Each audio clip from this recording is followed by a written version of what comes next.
Social media పరిచయాలతో నిండు సంసారాలు నాశనమైపోతున్నాయి.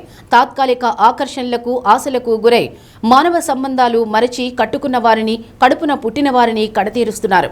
ఇలాంటి ఘటనే బెంగళూరు శివార్లలో వెలుగు చూసింది. ఇన్స్టాగ్రామ్ ద్వారా పరిచయమైన వ్యక్తితో వివాహేతర సంబంధం పెట్టుకున్న మహిళ భర్త హత్యలో పాలు పంచుకొని ఈ ఘోరం చూసిన బిడ్డను కూడా ప్రియుడితో కలిసి హత్య చేసినట్లు పోలీసులు తెలిపారు.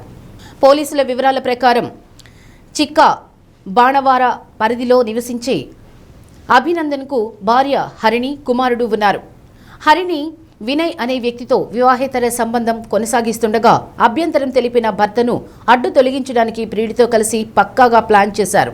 భర్త నిద్రిస్తున్న సమయంలో అర్ధరాత్రి ప్రియుడు వినయ్ను పిలిచి హరిణి భర్త కదలకుండా కాళ్లు పట్టుకోగా వినయ్ దాడి చేసి హత్య చేసినట్లు దర్యాప్తులో తేలింది. ఇది చూసిన 4 ఏళ్ల బిడ్డను కూడా అంతమొందించారు. ఘటన అనంతరం సాక్ష్యాధారాలను చెరిపివేసి అమాయకంగా పోలీసులకు ఫిర్యాదు చేసింది.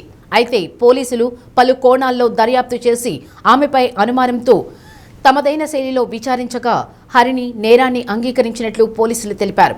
ఆమె చెప్పిన సమాచారంతో ప్రియుడు వినయ్ను కూడా అరెస్ట్ చేశారు.